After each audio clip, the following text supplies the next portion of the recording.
इस बार का लोकसभा सत्र कई मायनों में बहुत ही खास होने वाला है, क्योंकि अब की बार एनडीए के साथ साथ विपक्ष भी मजबूती के साथ सदन में मौजूद रहेगा। और सबसे बड़ी बात यह है कि इस बार संसद में प्रधानमंत्री मोदी और राहुल गांधी का भी आमना सामना हो सकता है, क्योंकि राहुल गांधी का विपक्ष का नेता बनना लगभग तय बताया जा रहा है। और इससे पहले सदन में राहुल और पीएम मोदी का कब कब और कैसे कैसे सामना हुआ है, इस रिपोर्ट में आपको दिखाते हैं।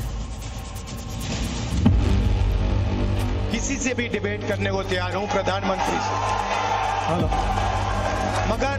मगर मैं प्रधानमंत्री को जानता हूं, प्रधानमंत्री मुझसे डिबेट नहीं करेंगे। तकरीबन एक हफ्ते बाद 18वीं लोकसभा का सत्र शुरू होने वाला है।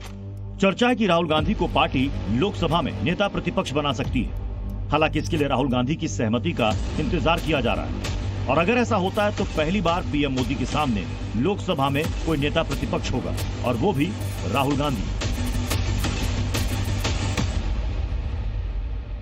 अब तक मिली जानकारी के मुताबिक कांग्रेस कार्य समिति ने लोकसभा चुनाव में पार्टी के प्रदर्शन का पूरा श्रेय राहुल गांधी को दिया है। साथ ही प्रस्ताव पारित कर राहुल से लोकसभा में नेता विपक्ष का पद संभालने का आग्रह किया।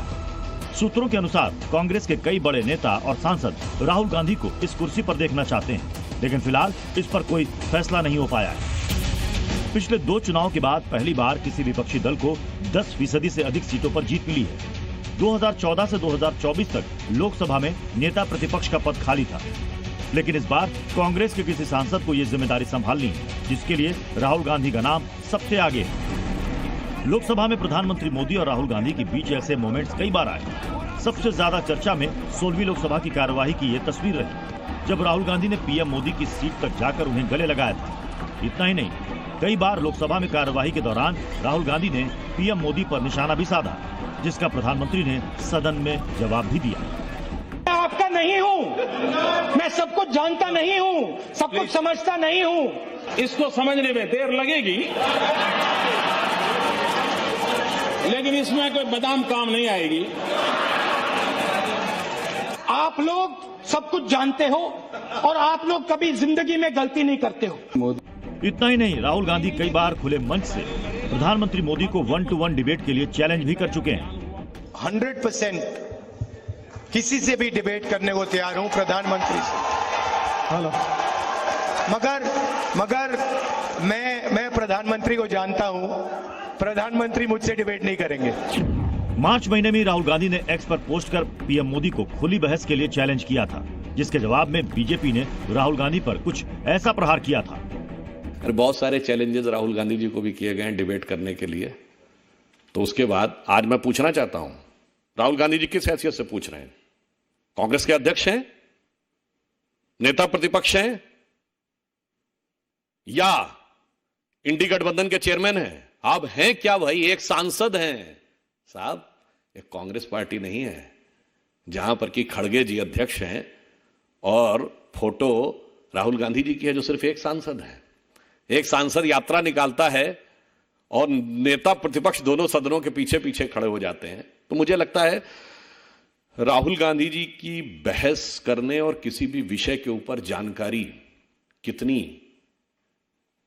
इस स्तर की है कि बहस की जा सके, ये भली बात समझा जा सकता है। लेकिन अब कांग्रेस पार्टी के पास नेता प्रतिपक्ष के लायक संख्या है। इस बात में कोई दो राय नहीं है कि राहुल गांधी अगर राजी होते हैं तो उनका लोकसभा में नेता प्रतिपक्ष बनना भी तय है। ऐसे में अगर राहुल गांधी नेता प्रतिपक्ष की जिम्मेदारी संभालते हैं तो 18वीं लोकसभा के दौरान भी ऐसी तस्वीरें सामने आ सकती हैं और पक्ष विपक्ष के बीच बहस और तीखी हो सकती है। ब्यूरो रिपोर्ट, जी मीडिया। और आइए अब आपको यह भी बताते हैं कि नेता प्रतिपक्ष की ताकत क्या होती है। जरा जानिए कि नेता प्रतिपक्ष कितना ताकतवर होता है सदन के अंदर। और जरा देखिए, नेता प्रतिपक्ष का जो दर्जा है वो एक कैबिनेट मंत्री के बराबर होता है। आप नेता प्रतिपक्ष हैं तो आपका दर्जा कैबिनेट मंत्री के इक्वल माना जाएगा। सदन के नेता यानी पीएम के बराबर ही नेता प्रतिपक्ष को भी तरजीह दी जाती है। कार्रवाई में पीएम के बराबर ही तरजीह रहती है। अगर सदन में कई सदस्य अलग अलग बातें कर रहे हो लेकिन इस दौरान नेता प्रतिपक्ष खड़े हो जाएं तो स्पीकर बाकी सबको अनसुना करके नेता प्रतिपक्ष की बात सुनता है, उनको बोलने के लिए अनुमति देता है, उनको हस्तक्षेप करने की अनुमति देता है।